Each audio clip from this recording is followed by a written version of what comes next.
दोस्तों, मैं आप सभी का अपने YouTube चैनल स्पाई ट्यूटोरियल में स्वागत करता हूं। उम्मीद करता हूं आप लोगों की तैयारी बहुत ही अच्छी चल रही होगी। अभी तक हमने जितना कुछ भी देखा या सीखा वो सब आपको समझ में आ गया होगा। अगर कहीं भी कुछ भी आपका डाउट है, आप हमें वीडियो के कमेंट में डालिए। मैं आपको उसका सॉल्यूशंस प्रोवाइड करूंगा। या तो दूसरा प्लेटफॉर्म टेलीग्राम है, आप वहां पे भी क्वेश्चन पोस्ट कर सकते हैं, आपको उसका सॉल्यूशंस मिल जाएगा। तो चलिए, आज के सेशन में हम एक्सेलरेटेड प्योर रोलिंग के बारे में डिस्कस करेंगे। अगर आपने अभी तक रोलिंग के पिछले 2 लेक्चर नहीं देखे हैं तो उसको देख लेना, फिर इसको देखेंगे तो आपको एकदम इजी लगेगा। तो चलिए, बिना टाइम वेस्ट किए हुए आज का सेशन शुरू करते हैं। अब देखो, आज का टॉपिक है एक्सेलरेटेड ऑफ प्योर रोलिंग। पिछले सेशन में हम लोगों ने प्योर रोलिंग की केवल वेलोसिटी के बारे में डिस्कस किया था। आज उसका एक्सेलरेशन के बारे में डिस्कस करेंगे। तो चलो समझते हैं ये आखिर होता कैसे है। तो चलो फिर वही मान लेते हैं कोई एक रिजिड डिस्क है। ठीक ध्यान से समझिए, ये सब पूरा पिछले लेक्चर से मिलता जुलता है। क्योंकि वीडियो लंबा हो जाता है इसलिए मैंने उस सेशन में इसको नहीं कवर किया। अभी ये क्या कर रहा है, ग्राउंड पर अपना जा रहा है। अगर एक ग्राउंड पर जा रहा है तो प्योर रोलिंग का कंडीशन क्या होता था, जहां पे पॉइंट ऑफ कांटेक्ट है उसकी वेलोसिटी जीरो होनी चाहिए, या ये दोनों जो सरफेस हैं उनके बीच में कोई भी रिलेटिव मोशन नहीं होना चाहिए। तो चलिए, इस पे जो जो लग रहे हैं उसको हम दिखाते हैं। इसकी अगर ये सेंटर ऑफ मास है, इसकी वेलोसिटी आती थी सेंटर ऑफ मास। और क्या होता था, ओमेगा एक्सेलरेशन से इस ओमेगा एंगुलर वेलोसिटी से इस सेंटर ऑफ मास के अबाउट ए बॉडी घूम रही होती थी। यही हो रहा था।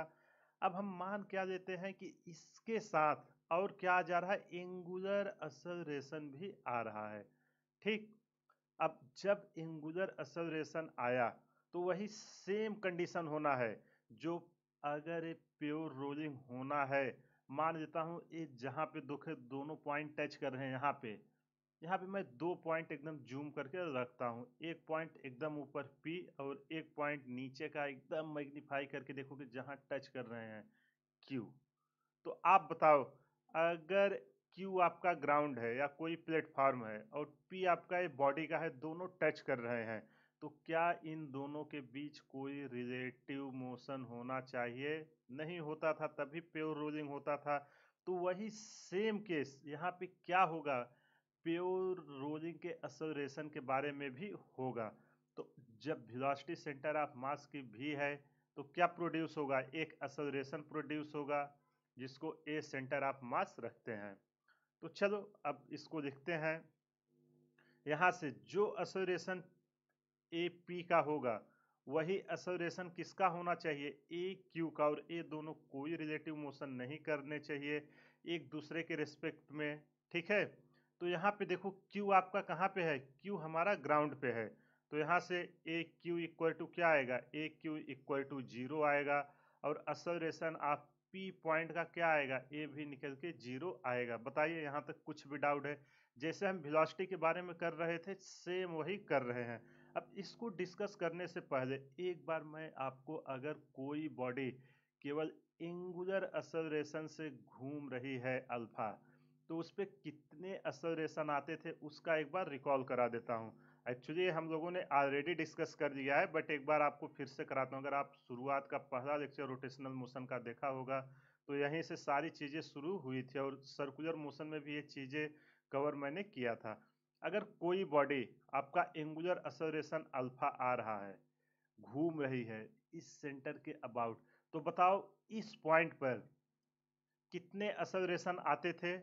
2 एक्सेलरेशन आते थे। एक रेडियल आता था जहां से सेंट्रीपिटल या सेंट्रीफ्यूगल जनरेट होता था, जिसको मैं नाम दे देता हूं ए रेडियल। ठीक।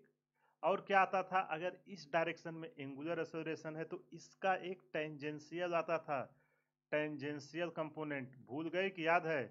अगर आपको नहीं याद है तो जाके वो लेक्चर देखिए, वहां सारी चीजें एकदम डिटेल में मैंने पूरा एक्सप्लेन किया हुआ है। तो यहाँ पे आपका क्या आता था, ए टेंजेंशियल, जो उस टेंजेंट के अबाउट घुमाता था। वो क्या आता था, हमेशा किसी भी पॉइंट पर उसके टेंजेंट के अलोंग आता था। ए टेंजेंशियल। इसकी वेलोसिटी कितनी होती थी? अगर रेडियस आर है तो कितना होता था? R alpha. समझ में आया कि नहीं? तो यहाँ पे दोनों लिख देता हूँ। रेडियल एक्सेलरेशन की वैल्यू कितनी आती थी? ए रेडियल आपका आता था आर ओमेगा स्क्वायर। ओमेगा क्या था? अगर इस पॉइंट के अबाउट ओमेगा एंगुलर स्पीड से घूम रहा है। और टेंजेंशियल एक्सेलरेशन क्या आता था? R alpha. बताओ ये चीज़ें याद आई कि नहीं? क्योंकि इसका यहाँ पे यूज करने वाला हूँ, इसलिए मैं आपको ये सब रिकॉल करा रहा हूँ। अब बताइए, अगर ये प्योर रोलिंग का केस होगा तो जो पॉइंट ऑफ कांटेक्ट पी है, ये क्या होना चाहिए? रेस्ट में होना चाहिए कि नहीं होना चाहिए? लेकिन यहाँ एक लॉजिक है, ये मैं यहाँ पे तीनों असोरेशन को एक साथ कंबाइंड करता हूँ, फिर आपको एक्सप्लेन करता हूँ। पहले बताइए, यहाँ तक कुछ भी डाउट है तो बोलिए। जो असोरेशन पी का होगा वही असोरेशन क्यू का होगा। अब चलो इस पे अल्फा के कारण जो असोरेशन आ रहा है उसको हम दिखाते हैं। ठीक है? आई होप आपको समझ में आ गया होगा। अगर कहीं भी कुछ भी डाउट है, वीडियो को पॉज करिए, एक बार फिर से देखिए, सारा डाउट क्लियर हो जाएगा। तो हमारा डिस्क क्या था? अब केवल असोरेशन की बात करेंगे। जहां पे हमारा ये पॉइंट ऑफ कांटेक्ट पी है, यहाँ पे देखो, एक तो जैसे वेलोसिटी ट्रांसफर होती थी सेम मैग्नीट्यूड सेम डायरेक्शन में, वैसे ही इसके कारण जो सेंटर ऑफ मास का एक्सेलरेशन है वो इस पॉइंट पे एज इट ट्रांसफर हो जाएगा। क्या होगा? ए सेंटर ऑफ मास। और क्या आएगा? अब जो अल्फा इसको घुमा रहा है, अल्फा, उसके कारण क्या आएगा? अल्फा के कारण एक इसका रेडियल एक्सेलरेशन आएगा, जिसको क्या नाम दूं? A R. ठीक, ये किधर लगेगा? सेंटर की तरफ। और कौन सा एक्सेलरेशन लगेगा? अब अगर कोई बॉडी अल्फा से घूम रही है, अल्फा एंगुलर एक्सेलरेशन से, तो उस पे दो एक्सेलरेशन आते थे किसी भी सरकमफ्रेंस पे, एक रेडियल एक टेंजेंशियल। और टेंजेंशियल की वैल्यू कितना आएगी? यहाँ से ए निकल के आएगी आर इंटू अल्फा। समझ में आया कि नहीं? अब आप बताओ ध्यान से, अगर ए बॉडी हमारा प्योर रोलिंग करे तो इस पॉइंट का एक्सेलरेशन क्या होना चाहिए? जीरो। लेकिन स्टूडेंट लोग यही गलती करते हैं। जो एक्सेलरेशन जीरो हो वो किस डायरेक्शन में होगा? केवल टेंजेंशियल, क्योंकि स्लिप और ये सब किधर होंगे? टेंजेंशियल। ये रेडियल एक्सेलरेशन ही है जो इसको उठाता रहेगा, जिससे बॉडी आपकी रोल करेगी। तो यहाँ पे मैं लिख देता हूँ, इन प्योर रोलिंग असर। बहुत ही इंपॉर्टेंट पॉइंट है। स्टूडेंट लोग यहाँ कंफ्यूज हो जाते हैं और उनको एग्जाम में गलती होने के बहुत ज़्यादा चांसेस रहती है। इन प्योर रोलिंग कौन सा एक्सेलरेशन जीरो होना चाहिए? जो आपका टेंजेंशियल एक्सेलरेशन है, न कि radial. Tangential acceleration is zero. तो चलो अब इसको हम सॉल्व करते हैं। ध्यान से देखिए, पी पॉइंट का एक्सेलरेशन क्या है? अगर क्यू के यहाँ तो पी का जीरो आया है। अब अल्फा के कारण जो आया है एंगुलर स्पीड से घूम रही है, यहाँ से मैं क्या लिख सकता हूँ? अगर एक्सेलरेशन ऑफ पी का लिखना हो, acceleration of P equal to acceleration of centre of mass minus alpha. यही लिख सकता हूँ कि नहीं? Minus R alpha. अब ए पी की वैल्यू क्या आई है? एक्सेलरेशन ऑफ पी की वैल्यू जीरो है। A centre of mass minus R alpha. जब यहाँ से इसको हम सॉल्व करेंगे, अल्फा इक्वल टू क्या आएगा? A acceleration of centre of mass divided by R. एक क्या कंडीशन आया? एक्सेलरेशन का कंडीशन आया केस ऑफ प्योर रोलिंग में।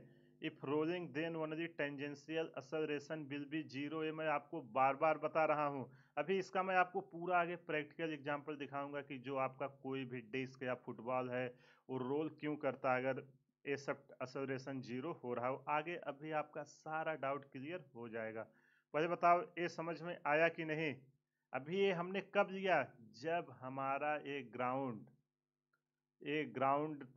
था, ग्राउंड और जो यहाँ हमारा कोई प्लेटफार्म था वो रेस्ट में था। समझ में आया कि नहीं? इसको अच्छे से नोट कर लेना। If rotating then only tangential acceleration will zero but radial acceleration is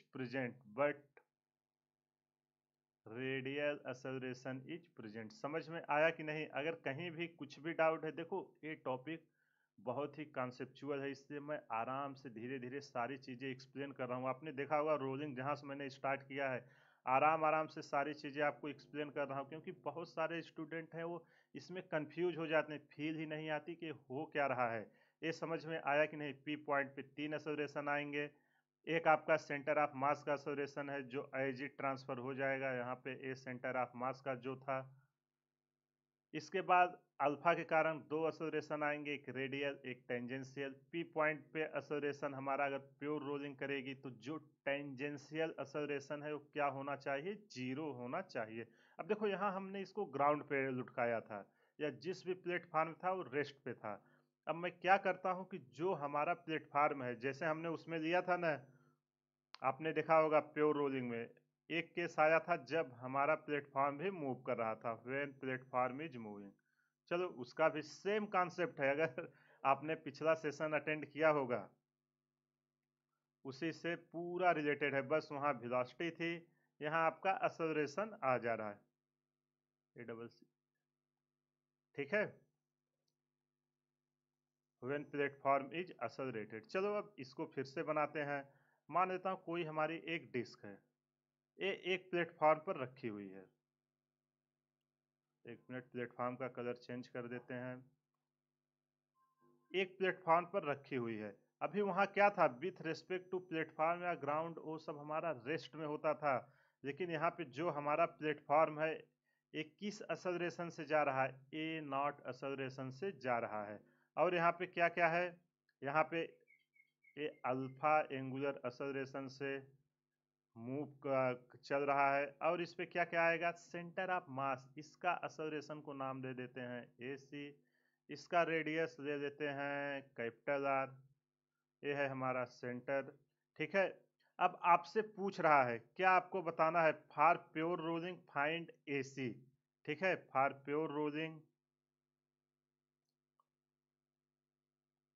for pure rolling, जब रोलिंग का केस होगा, फॉर प्योर रोलिंग कुछ भी पूछ सकता है, find A C, A not, find A C. अब आप कैसे इसको करोगे? देखो मैं क्वेश्चन के फॉर्मेट में इसलिए रख रहा हूँ कि एग्जाम में अगर क्वेश्चन आएंगे, अगर आपको कॉन्सेप्ट याद रहेगा, आप उसको आसानी से कर लोगे। तो चलो इसको सॉल्व करते हैं। वहां हमने क्या किया था? 2 पॉइंट लिया था, ये जहां पे जस्ट टच कर रहे हैं इसको मैग्नीफाई करोगे।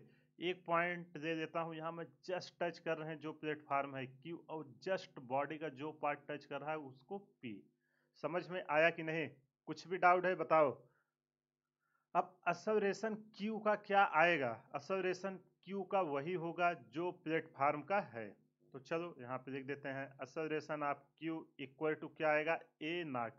अगर इसको प्योर रोलिंग में रहना है, जो एक्सेलरेशन क्यू का है वही एक्सेलरेशन किसका होना चाहिए? पी का। तभी ये सेटिस्फाई करेगा, नहीं तो इसके बीच रिलेटिव एक्सेलरेशन ये सब आ जाएगा, जिससे आपका प्योर रोलिंग के कंडीशन को सेटिस्फाई नहीं करेगा। तो जो एक्सेलरेशन Q का आया वही एक्सेलरेशन हमारा P का आया। ये तो हमने प्लेटफॉर्म का बना दिया। अब इस डिस्क का मैं सेपरेट बना रहा हूं, ध्यान से देखिए। इस डिस्क पे कितने एक्सेलरेशन आएंगे? अगर एंगुलर एक्सेलरेशन अल्फा से जा रहा है, इसका रेडियस है r।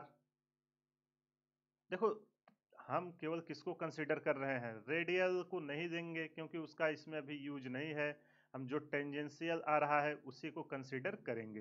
तो यहाँ पे एक एक्सेलरेशन जो पॉइंट ऑफ कांटेक्ट पी है, यहाँ पे अगर इसका एक्सेलरेशन सेंटर ऑफ मास का एसी है, तो यहाँ पे एसी तो एज इट ट्रांसफर हो जाएगा, सेम मैग्नीट्यूड सेम डायरेक्शन। और जो एंगुलर एक्सेलरेशन के कारण आएगा वो क्या आएगा? R into alpha. बताओ अगर कुछ भी डाउट है। यहाँ से मैं AP की भी वैल्यू लिखता हूँ, AP असर क्या आएगा? AP इक्वल टू बताओ आप, AC माइनस आर अल्फा।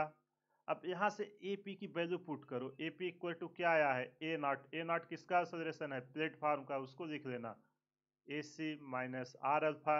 यहाँ से आपको AC की वैल्यू पूछा है तो आप आसानी से निकाल सकते हो, ए नॉट प्लस आर अल्फा। समझ में आया कि नहीं? AC की वैल्यू कितनी आएगी जब हमारा प्लेटफॉर्म मूव कर रहा होगा? AC equal to A not plus R alpha.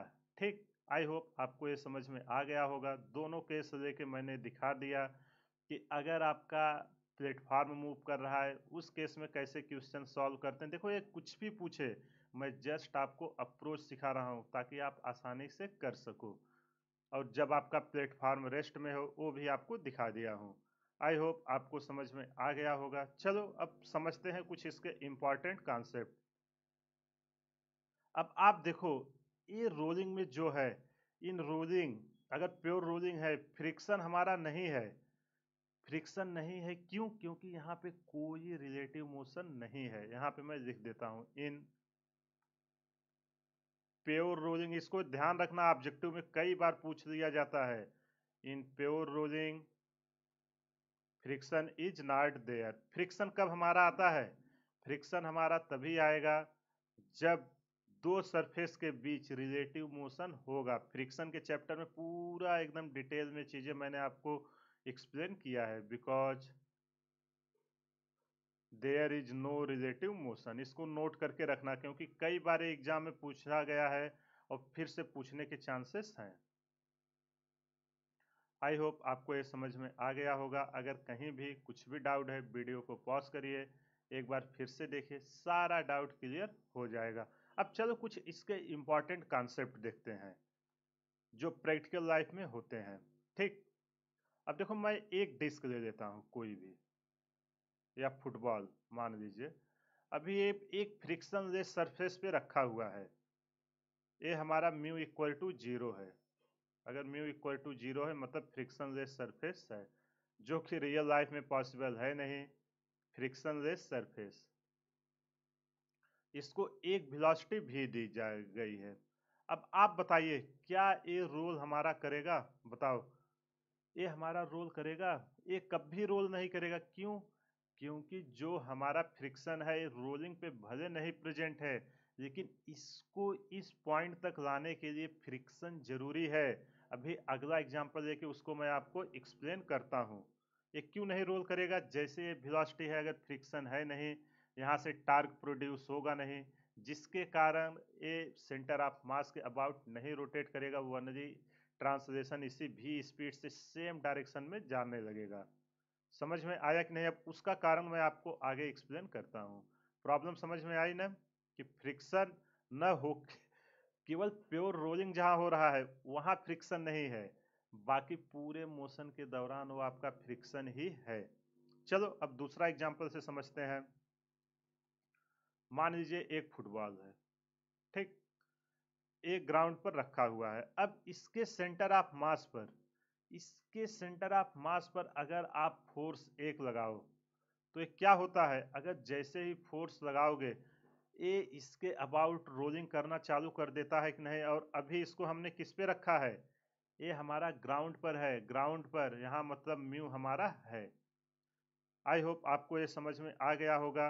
तो यहाँ कैसे फुटबॉल हमारा रोल कर रहा है? जब हमने फोर्स लगाया, आगे जाने की कोशिश करेगा, अगर म्यू यहाँ पे है तो क्या प्रोड्यूस होगा? एक फ्रिक्शन फोर्स आएगा, एफ, वही आएगा ना। और इस सेंटर ऑफ मास के अबाउट अगर इसका रेडियस आर है तो क्या प्रोड्यूस होगा? फोर्स इनटू परपेंडिकुलर डिस्टेंस से एक टार्क प्रोड्यूस होगा जो इसके अबाउट इसको रोटेट करेगा, जिसके कारण फुटबॉल हमारा, अगर आप सीधा फोर्स मारो, थोड़ा सा आगे जाके देखो रोल होना चालू हो जाता है। या बॉल आप जमीन पे रख के हल्का सा उसको सेंटर ऑफ मास पे फोर्स लगा के ठेलना, कुछ देर बाद देखोगे वो रोल होना चालू हो जाएगा। आपने उसके सेंटर ऑफ मास पे फोर्स लगाया कि वो ट्रांसलेशन करे, बट कुछ टाइम बाद वो रोटेशन करने लगता है। वो क्यों करता है? क्योंकि आपका एक फ्रिक्शन फोर्स रहता है।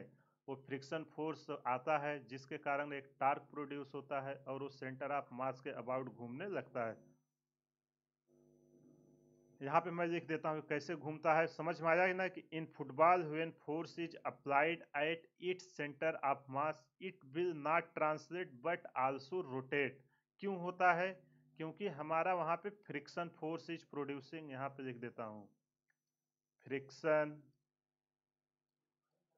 Friction force is producing torque, friction force is producing torque, that's why it start rotating. समझ में आया कि नहीं? कभी भी आपसे अगर कोई पूछे कि फुटबॉल को तो हमने फोर्स दिया, अब उसको सीधा ट्रांसलेशन करना चाहिए और कोई फोर्स नहीं है, तो ये रोटेट क्यों होने लगता है? या कोई बॉल है तो आप आराम से एक्सप्लेन कर देना कि ग्राउंड पे जैसे ही जाएगी वहाँ पे फ्रिक्शन है, फ्रिक्शन फोर्स इसको रिड्यूस करने की कोशिश करेगा और फ्रिक्शन फोर्स के कारण हमारा यहाँ पे टार्क प्रोड्यूस होगा। पता है ना, torque equal to R into F होता है, जिसके कारण ये होता है। चलो अब इसको और डिटेल में समझते हैं। एक स्लाइड और ऐड करता हूँ। अब इसी को यहाँ पे मैं पूरा डिटेल में आपको समझा रहा हूँ, जो कहानी वहाँ अभी तक आपको सुनाया। देखो ध्यान से समझिएगा, सारी चीजें जो आपको बताई जा रही बहुत ही इंपॉर्टेंट है। और फ्रिक्शन इतना कॉन्सेप्चुअल है कि जैसे जैसे आगे जाएगा आप ध्यान से नहीं देखोगे, नहीं समझोगे, तो चीजों को आप एक साथ क्वेश्चन में अप्लाई नहीं कर पाओगे। अब देखो यहाँ पे एक वेलोसिटी है, अभी हमने इसको किस पे रखा है, इसको एक है हमारा रियल सरफेस है। रियल सरफेस मतलब रफ सरफेस, ये हमारा रफ सरफेस है, यहाँ पे फ्रिक्शन प्रेजेंट है। अब जब इसको वेलोसिटी दी गई, अब कोई एक्सटर्नल फोर्स नहीं लगाया गया है, वहां पे तो हमने फोर्स लगाया था। अब यहाँ पे मैं क्या कर रहा हूँ, नो एक्सटर्नल फोर्स। जब हमारा कोई एक्सटर्नल फोर्स नहीं लगाया, कोई वेलोसिटी दे के चुना, फिर भी ये रोल करना चालू करता है। वो कैसे रोल करता है उसका यहाँ पे हम डिस्कस करेंगे। यहाँ लिख देता हूँ नो एक्सटर्नल फोर्स। समझ में आया कि नहीं? एक हमारा डिस्क है, अभी इस पे हमने कोई भी एक्सटर्नल फोर्स नहीं लगाया है, इसको केवल एक वेलोसिटी दी है v, लेकिन ये फिर भी रोल करना चालू कर देता है। क्यों? उसी को हम यहाँ पे एक एक करके समझेंगे। तो चलो शुरू करते हैं इसका एनालिसिस। अब देखो जहाँ पे पॉइंट आप कांटेक्ट कर रहा है, अगर ये फ्रिक्शन है, जैसे ही v वेलोसिटी से आगे जाएगा, इसकी मोशन को अपोज करने कौन आएगा? इसकी मोशन को अपोज करने तुरंत फ्रिक्शन प्रोड्यूस होगा, फ्रिक्शन एफ आएगा। और यहाँ से देखो, अगर इसका रेडियस आर है तो यहाँ से force into perpendicular distance tau equal to R cross F होता है, टार्क प्रोड्यूस करेगा। और टार्क प्रोड्यूस होगा तो फ्रिक्शन इसको इस डायरेक्शन में रोटेट करने लगेगा। और टार्क का डायरेक्शन किधर होगा? इनसाइड। पता है ना, फोर्स और उसके जिधर घूम रहा है उधर घुमा देने का, थंब जिधर आपका जाए। ऐसे देखो, थंब किधर जा रहा है? अंदर की तरफ जा रहा है, मतलब टार्क का डायरेक्शन हमारा इनसाइड है। समझ में आया कि नहीं? यहाँ पे देखो फ्रिक्शन दो काम कर रहा है। क्या कर रहा है? एक तो हमारे स्पीड को कम करा, अगर आपने इनिशियल में भी स्पीड दी, कुछ टाइम बाद अब फ्रिक्शन पीछे लग रहा है तो क्या करेगा? इसके स्पीड को डिक्रीज करेगा। और दूसरा काम क्या कर रहा है कि सेंटर ऑफ मास के अबाउट रोटेट करेगा। तो चलो यहाँ पे उसको मैं लिख देता हूँ। क्या कर रहा है? Friction will act two types. देखो ये बहुत ही हाई कॉन्सेप्चुअल टॉपिक है, लोग इसको समझ ही नहीं पाते कि हो क्या रहा है। जस्ट बुक में दो डेरिवेशन देख लेते हैं और पूरा टाइम अगर कहीं कोई पूछ लेता है तो इसको एक्सप्लेन नहीं कर पाते। बट आप लोग यहाँ से स्टडी कर रहे हैं, कभी भी कोई कुछ भी पूछेगा आसानी से उसको एक्सप्लेन कर देंगे। फ्रिक्शन यहाँ पे क्या क्या कर रहा है? एक तो स्पीड को रिड्यूस कर रहा है, स्पीड को रिड्यूस। और दूसरा काम क्या कर रहा है? दूसरा काम यहाँ पे देखो टार्क प्रोड्यूस कर रहा है। टार्क कैसे आ रहा है? फोर्स और इस रेडियस के परपेंडिकुलर है, तो F इंटू आर मिलके क्या हमारा बना देगा? Produce torque. और जब जैसे ही टार्क आया, ये सेंटर ऑफ मास के अबाउट क्या होगा? सेंटर ऑफ मास के अबाउट घूमना चालू कर देगा। Produce torque and rotates it's about centre of मास। समझ में आया कि नहीं? दोनों केस लेके दिखा दिया। अगर फोर्स लगाओगे फिर भी क्यों रोटेट होता है?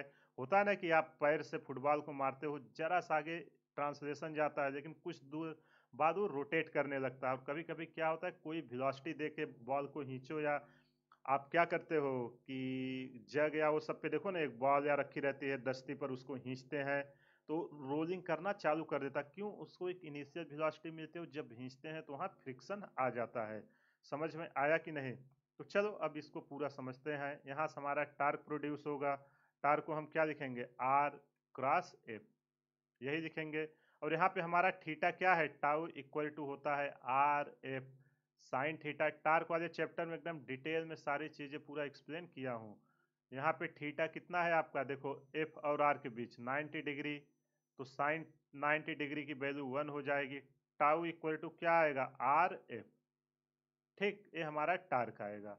और क्या होता है, जो relation between torque end moment of inertia का मैंने एक सेपरेट लेक्चर दिया हुआ है, वहां से टार्क इक्वल टू क्या निकल के आया था, आई इंटू अल्फा। यहाँ से देखो पूरा रिलेशन आपको मैथमेटिकल फॉर्म में दिखा रहा हूँ। तो यहाँ से जो एंगुलर एक्सेलरेशन देखो आ गया, torque by moment of inertia. अब जैसे ही एंगुलर एक्सेलरेशन आया, इस एक्सेलरेशन से घूमना चालू करेगा कि नहीं, आराम से कर देगा। तो यहाँ से क्या हो रहा है, आप ध्यान से समझिए कैसे इसकी स्पीड घट रही है। अब इनिशियली क्या है, जब इसको आपने भी वेलोसिटी दिया, इनिशियली ओमेगा तो जीरो है, कुछ नहीं रोटेट कर रहा है, वही हो रहा है ना। एट इनिशियली क्या हो रहा है, eight initially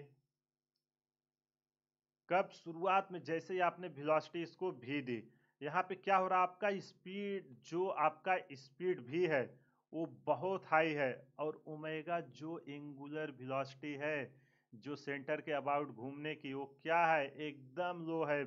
omega is very very low, just start होने वाला है, वेरी वेरी लो। मैं जीरो नहीं लिख रहा हूँ, कैलकुलेशन के लिए जीरो देते हैं, बट यहाँ ओमेगा वेरी वेरी लो है। लेकिन कुछ समय बाद, आफ्टर सम टाइम्स, जब कुछ टाइम बाद फ्रिक्शन आपका फुल एक्ट करने लगता है, इसकी स्पीड क्या होगी, आफ्टर सम टाइम अगर फ्रिक्शन यहाँ पे आया तो इसकी स्पीड को क्या करेगा, स्पीड घटाना चालू करेगा। और अगर स्पीड घटाया मतलब एंगुलर एक्सेलरेशन घटा, यहाँ से आपका ओमेगा क्या होगा, ओमेगा हमारा इंक्रीज हो जाएगा, जिससे कुछ टाइम बाद आप देखोगे को हाई एंगुलर स्पीड से रोल करना चालू कर देता है। समझ में आया कि नहीं। अब जब ये यहाँ से चालू हुआ, अब एक ऐसा केस आएगा जो आपका कंडीशन होगा प्योर रोलिंग का। प्योर रोलिंग तक लाने के लिए कौन जिम्मेदार है, आपका फ्रिक्शन जिम्मेदार है। अगर फ्रिक्शन नहीं होता तो ये बॉडी प्योर रोलिंग में नहीं आती। तो चलो यहाँ पे आपको पूरा दिखाते हैं। आफ्टर सम टाइम, कुछ समय बाद क्या होगा, जो हमारा भी डेक्स है वो किसके बराबर हो जाएगा। अगर मैं मान लेता हूँ कुछ टाइम बाद, अभी मैंने इसको वेलोसिटी दिया था भी, कुछ टाइम बाद इसकी वेलोसिटी कितनी हो जाती है, वेलोसिटी हो जाती है भी डेक्स। और यहाँ पे एकदम ओमेगा जस्ट स्टार्ट होने वाला था, लेकिन अब फ्रिक्शन आया, टार्क प्रोड्यूस हुआ, अब वो घूमना चालू कर दिया है। अब एंगुलर स्पीड कितनी आ गई है, ओमेगा डेक्स। ठीक, समझ में आया कि नहीं। अब अगर आपसे पूछे कंडीशन ऑफ प्योर रोलिंग का क्या है, तो उसको आप कैसे निकालोगे, कंडीशन ऑफ प्योर रोलिंग। जो ये सेंटर की वेलोसिटी है वो तो एज इट रहेगी भी डेक्स, और अगर रेडियस इसका आर है तो ये वेलोसिटी क्या होगी, आर इंटू ओमेगा डेक्स। समझ में आया कि नहीं। ओमेगा डेक्स क्या है, जो कुछ टाइम बाद उसकी एंगुलर वेलोसिटी हुई है। क्वेश्चन ऐसे ही फॉर्म होंगे, आफ्टर सम टाइम भी इक्वल टू क्या हो जाएगा, भी इक्वल टू हमारा, यहाँ से देखो अगर ये हमारा प्योर रोलिंग का केस है तो जो पॉइंट ऑफ कांटेक्ट मानो पी है, तो ये क्या होना चाहिए, एट प्योर रोलिंग दोनों सरफेस के बीच कोई भी रिलेटिव मोशन नहीं होना चाहिए, मतलब velocity of p equal to zero होना चाहिए। तो v डेक्स माइनस आर ओमेगा डेक्स इक्वल टू जीरो, यहाँ से v डेक्स इक्वल टू आर ओमेगा डेक्स आया। क्वेश्चन में हमसे जो भी पूछेगा हम उसको आसानी से निकाल लेंगे। आई होप आपको ये समझ में आ गया होगा। अब देखो बॉडी कब है, body come to pure rolling due to friction. आपका बॉडी प्योर रोलिंग में किसके कारण, कौन इसको प्योर रोलिंग में लेके आया है, इसको तो हमने वेलोसिटी भी दिया था। अगर फ्रिक्शन ना होता तो क्या ये आता, नहीं आता। तो यहाँ पे लिख देता हूँ बॉडी। देखो ये असर्शन रीजन, ये सब में कई बार क्वेश्चन पूछे जाएंगे, इसलिए ध्यान से सारे कॉन्सेप्ट को समझिए। Body come to pure rolling due to friction, किसके कारण आती है प्योर रोलिंग में, फ्रिक्शन। लेकिन जैसे ही प्योर रोलिंग पे पहुंचेगा पी पे, वहां पे फ्रिक्शन तुरंत जीरो हो जाएगा। इसको मैं नीचे लिख रहा हूं, but at the pure rolling, but at the pure rolling friction is not there. देखो कितना इंपॉर्टेंट है, खुद इसको यहां तक ला रहा है, लेकिन जैसे ही प्योर रोलिंग का कंडीशन आ रहा है, फ्रिक्शन वहां पे क्या हो जा रहा है, फ्रिक्शन वहां पे आपका जीरो हो जा रहा है, friction is not there. I hope आपको ये समझ में आ गया होगा। असलरेटेड प्योर रोलिंग के रिलेटेड जितना भी कॉन्सेप्ट था, क्वेश्चन किस किस टाइप के बनते हैं, कैसे कैसे उसके असर्शन रीजन पूछे जाते हैं, वो सब मैंने एक्सप्लेन कर दिया है। अगर कहीं भी कुछ भी डाउट है, वीडियो को पॉज करिए, बेसिक कॉन्सेप्ट से समझिए, सारा चीज़ आपको समझ में आ जाएगा। चलिए अब एग्जाम में क्वेश्चन कैसे आते हैं उसको समझते हैं। जितना हमने अभी ये सीखा ना, भी डेक्स आर ओमेगा ये सब हो जा रहा है, इसको एक क्वेश्चन के फॉर्मेट में लेते हैं ताकि एग्जाम में क्वेश्चन पूछे तो आप उसको आसानी से कर सको। ठीक, सेम केस लेते हैं। मान लेता हूं कोई हमारा एक डिस्क है, ये है एक डिस्क। ठीक, इस डिस्क को अभी हमने भी नॉट वेलोसिटी दिया। क्वेश्चन समझिए, भी नॉट दिया, अभी एक किस पे रखा हुआ है, एक फ्रिक्शन सरफेस पे रखा है, म्यू प्रेजेंट है। इसका रेडियस क्या है, इसका रेडियस आर है, मास एम है, डिस्क है, मास एम है, और ये क्या कर रहा है आपका, इसको जैसे ही वेलोसिटी दिया कुछ टाइम बाद, अब देखो अगर म्यू है तो इसकी वेलोसिटी डिक्रीज होना चालू होगी, टार्क प्रोड्यूस होगा जिससे घूमना चालू होगा। स्पीड में चेंज आएगा कि नहीं, बिल्कुल आएगा। तो कुछ टाइम बाद ये क्या हो जा रहा है, मान लेते हैं इस कंडीशन में आ जा रहा है। अभी इसकी वेलोसिटी क्या हो जा रही है, जो सेंटर ऑफ मास है सी, इसकी वेलोसिटी अब हो जा रही है भी। ठीक, और ये किस से मोशन करने लग रहा है, ओमेगा एंगुलर, असल एंगुलर वेलोसिटी से मूव करने लग रहा है। रेडियस है आर। आपसे भी की वैल्यू पूछ रहा है, फाइंड आफ्टर सम टाइम, यहां लिख देता हूं आफ्टर सम टाइम। समझ में आया कि नहीं।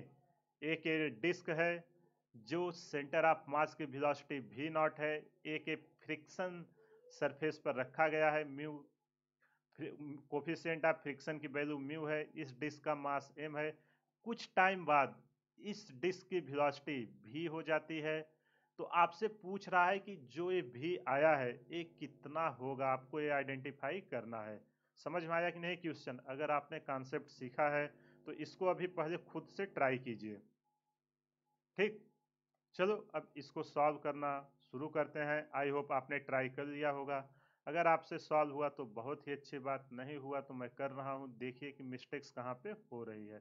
अब आप ध्यान से बताइए, जब ये भी से जा रहा है यहाँ पे क्या प्रोड्यूस होगा।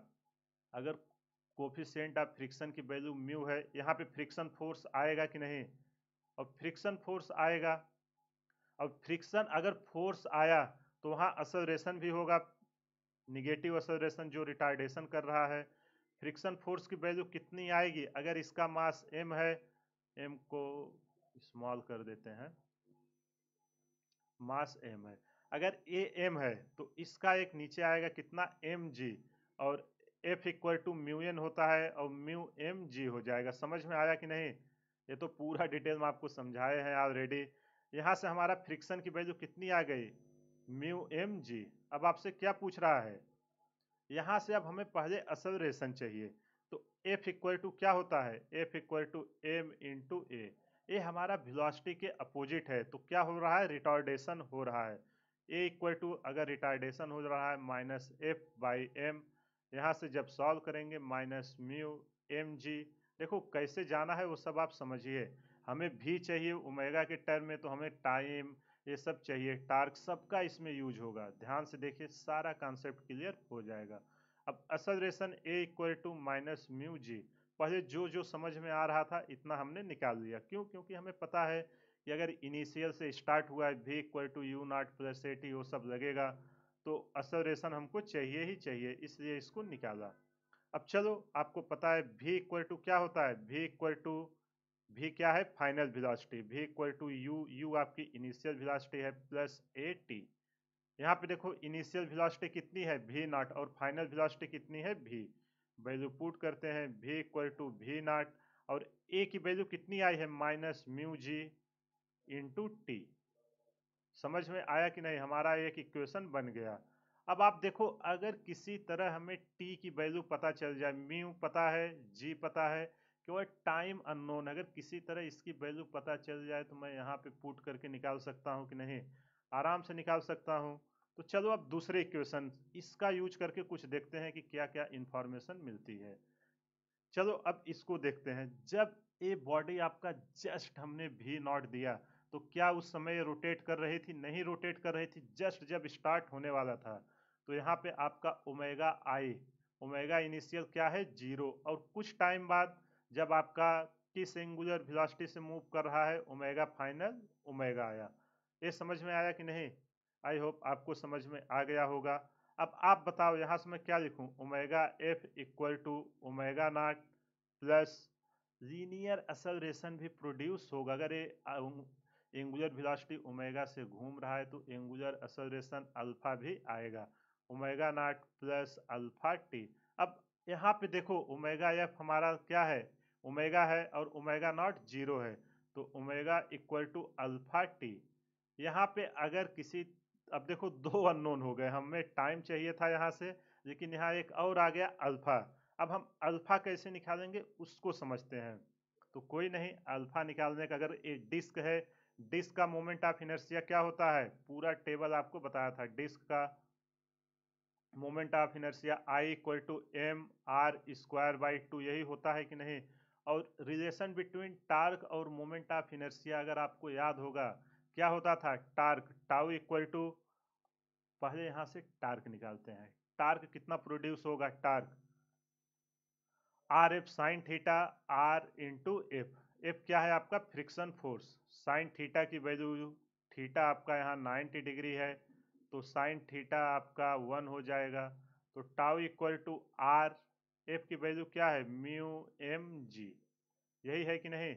अब टाउ की वैल्यू हमें पता चल गई। अब दूसरा इक्वेशन, टाउ इक्वल टू क्या होता है? टाउ इक्वल टू हमारा होता है आई अल्फा, होता है कि नहीं? आई हमारा मोमेंट ऑफ इनर्शिया है, और अल्फा क्या है हमारा?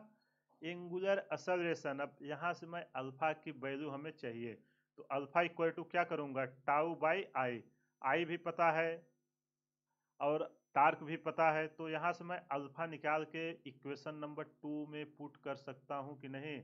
अगर omega equal to alpha T है, तो चलो इसको सॉल्व करते हैं। देखो आराम से समझिए, कोई नहीं, आप एक बार एल्गोरिदम समझ जाओगे, क्वेश्चन तो 1.5 से 2 मिनट के अंदर आसानी से सॉल्व हो जाएगा।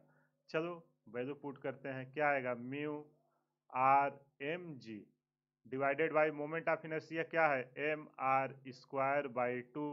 यहाँ से एम कैंसिल होगा, ये टू ऊपर चला जाएगा, टू म्यू जी, और एक आर से एक आर कैंसिल हो जाएगा, क्या बचेगा? By are.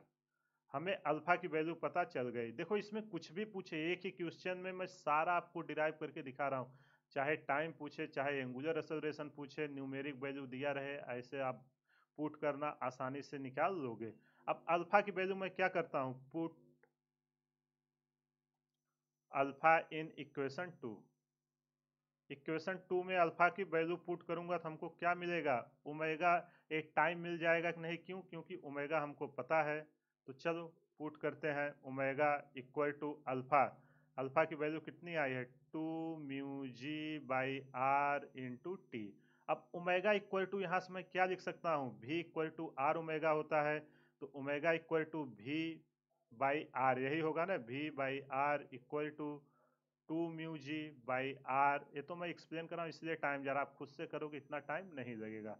यहाँ से हमें टाइम चाहिए, टी इक्वल टू क्या आएगा? वी बाई टू म्यू जी। अगर हमसे टाइम पूछता वी दे के म्यू दे के, तो मैं आराम से इस केस में निकाल देता, क्या आएगा? समझ में आया कि नहीं? अब हमें जैसे ही टाइम मिला, यहाँ पे हमारा टाइम ही तो अननोन था, तो चलो टाइम की वैल्यू यहाँ पे पुट करते हैं। फिर से कलर चेंज करता हूँ, put T in equation 1। Equation 1 में मैं टाइम की वैल्यू जब पुट करूंगा तो क्या निकल के आएगा? v equal to V not minus, क्या था यहाँ पे? Mu G, mu G into T. T की वैल्यू कितनी आई है? टी की वैल्यू निकल के आई है v by two mu G. यहाँ से म्यू जी कैंसिल हो गया, v इक्वल टू आया V not minus V by two. अब भी नॉट को एक तरफ करो और v/2 को एक तरफ, तो v नॉट इक्वल टू क्या आ जाएगा 3v/2। हमसे क्या पूछा था कि आफ्टर सम टाइम ये वेलोसिटी कितना होगा, यही हमसे पूछा गया था। तो चलो इसकी वेलोसिटी निकालते हैं। v इक्वल टू क्या आ जाएगा 2v0/3। समझ में आया कि नहीं? कुछ भी पूछे, अगर आपको बेसिक्स पता है आप उसको आसानी से कर दोगे। आई होप आपको ये समझ में आ गया होगा। अगर कहीं भी कुछ भी डाउट है, वीडियो को पॉज करिए, एक बार फिर से देखिए, सारा डाउट क्लियर हो जाएगा। और इस क्वेश्चन को एक बार आप खुद से ट्राई करना, क्योंकि जब तक खुद से नहीं ट्राई करोगे आप एग्जाम में क्वेश्चन नहीं सॉल्व कर पाओगे। और आपको पता है एग्जाम में 95% क्वेश्चन ही आते हैं। थ्योरी जितना आपने सीखा उसका क्वेश्चन में प्रॉपर अप्लाई करने आना चाहिए। तो जो हमने फ्रिक्शन का बारे में, एक्सेलरेशन कैसे आता था, वेलोसिटी कैसे आता था, अब तक सारा चीज डिस्कस कर दिया है। नेक्स्ट लेक्चर में अब वेलोसिटी आ गई, एक्सेलरेशन आ गया, अब क्या आएगा, अब फोर्स आएगा। तो रोलिंग मोशन में फोर्स के क्या इम्पैक्ट आते हैं वो नेक्स्ट लेक्चर में सीखेंगे। तब तक आप इन सारे लेक्चर को रिवाइज करिए और इस पर जितना भी ज़्यादा से ज़्यादा क्वेश्चन कर सकते हो उन सबको करिए। इसी के साथ आज का सेशन समाप्त करते हैं। कमेंट करके ज़रूर बताना वीडियो आपको कैसा लगा, क्योंकि जब तक आप लोग फीडबैक नहीं दोगे हमको नहीं पता चलेगा कि इसमें और क्या इम्प्रूव करने की ज़रूरत है। अगर आप लोग फिजिक्स हमारे चैनल से स्टडी कर रहे हैं, मैं आपको गारंटी देता हूँ कि आपकी फिजिक्स में ऐसा एक भी क्वेश्चन नहीं होगा जो आपसे सॉल्व ना हो। आपने देखा होगा अभी जो रिसेंटली एग्जाम जेई या नीट के हुए हैं, उसमें से सारे क्वेश्चन, जितना टॉपिक मैंने अभी तक कवर किया हूँ, सारे मेरे नोट से ही आए थे। अगर आप यहाँ से कर रहे हैं एग्जाम में आपका एक भी क्वेश्चन नहीं रुकेगा। तो पूरा ट्रस्ट करके पूरा वीडियो फॉलो करो, ज़्यादा से ज़्यादा क्वेश्चन प्रैक्टिस करो। फिजिक्स के प्रति आपके मन में जो डर है वो निकल जाएगा। बस अच्छे से कॉन्सेप्ट समझिए। एक बार कॉन्सेप्ट समझ में आ गया फिर तो चीज़ें एकदम आसान लगने लगती हैं। फिजिक्स इसलिए टफ लगता है क्योंकि लोगों की बेसिक मैथमेटिक्स नहीं क्लियर रहती। उसके लिए भी मैंने बेसिक मैथमेटिकल टूल का एक प्लेलिस्ट बनाया हूँ, वहाँ से जाके देख लीजिए। और सारे कॉन्सेप्ट को मैं एकदम बेसिक से उठाता हूँ। अगर आप ध्यान लगा के सुनेंगे तो ऐसा एक भी टॉपिक नहीं होगा जो आपको समझ में ना आए। चलिए इसी के साथ आज का सेशन समाप्त करते हैं। हमारे चैनल को ज़्यादा से ज़्यादा शेयर करें, सब्सक्राइब करें व लाइक करें। Thank you.